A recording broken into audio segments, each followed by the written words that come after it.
बोले इसीलिए तो होगा। कोई अपने मन की बात कंस से नहीं बोल पाता।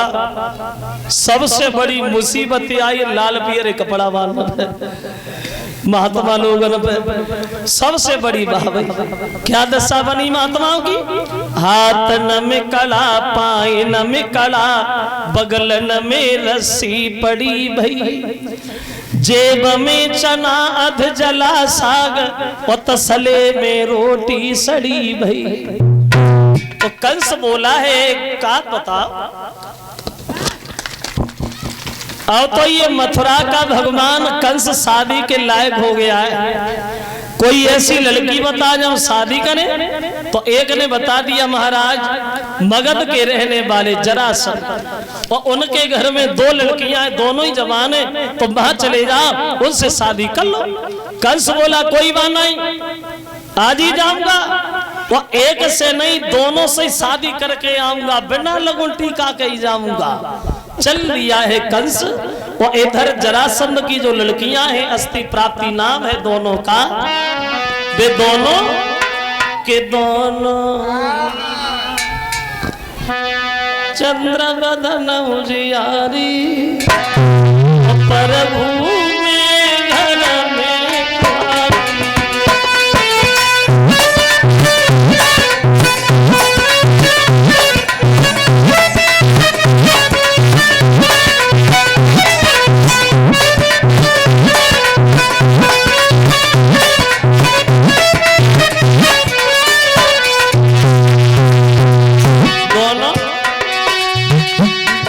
सुंदर बदन था सुनहरा,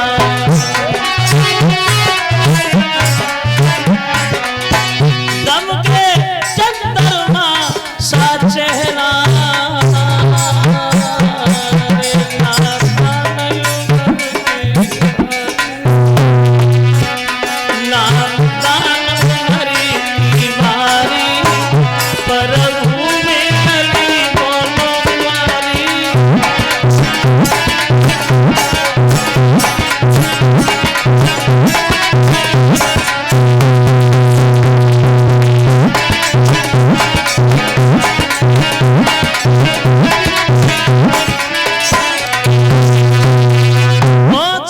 कंस जरासंध के घर। बोले जरासंध आप हमें जानते हो? हाँ हाँ मथुरा के राजा हो ना? नहीं भूल गए, राजा नहीं है भगवान है हम, भगवान मथुरा के कंस है हम। बोले समझ गए। और कैसे समझोगे?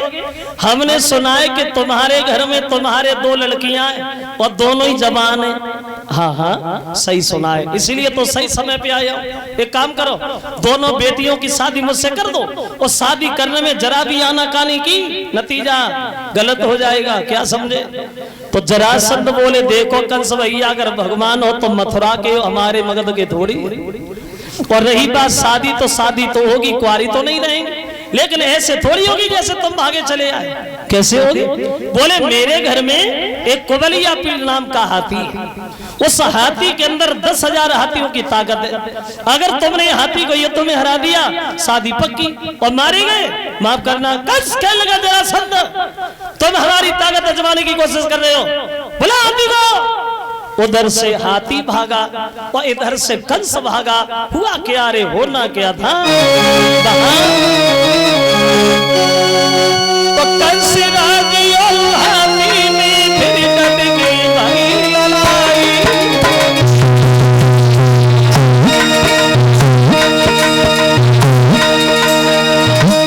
आधे समय दिया है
हाथी हार गया कंस से, और जब कंस से हाथी हार गया तो कंस चीखने चिल्लाने लगा, जरासंध हाथी तो तुम्हारा हार गया है, कोई और बहादुर है वो हमारे ऊपर छोड़ दो, और नहीं है तो थोड़ी देर तुम ही आ जाओ।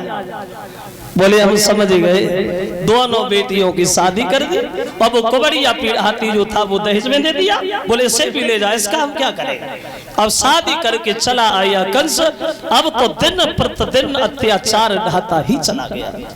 दीन दुखी ऋषि महात्मा सब भगवान से विनती करते, दीन बंधु दीनानाथ, अब तुम्हारे अलावा मेरा दुनिया में कोई नहीं है। तो सब लोग आवाज लगाते कि तेरा सुनो हितकारी, और बोले दीन परी तिवारी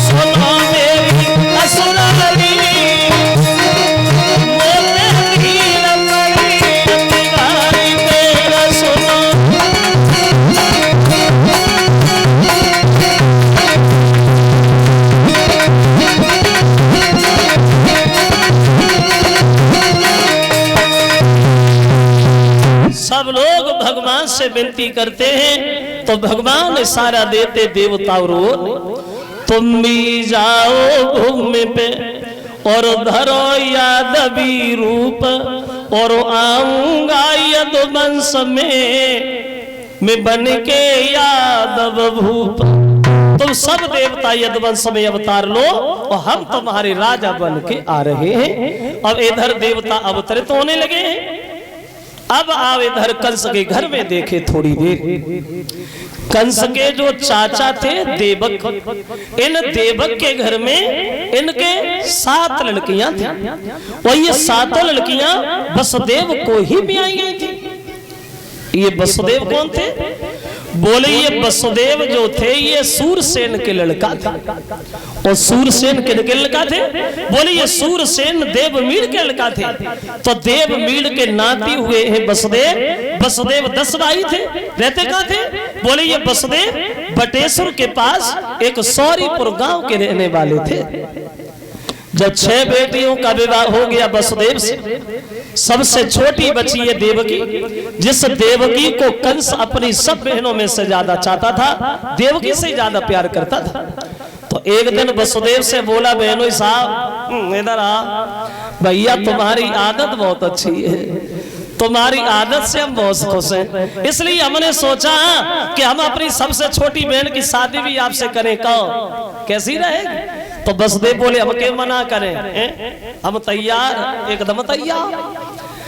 पहले ये नियम नहीं था कि शादी एक ही करो, मन में अतिथि करो, जोले होए तोले करो, कोई प्रतिबंध नहीं। बोले तुम बारात लेके आओ, और अपनी बहन से बोला मैं तुम्हारी शादी वसुदेव से पक्की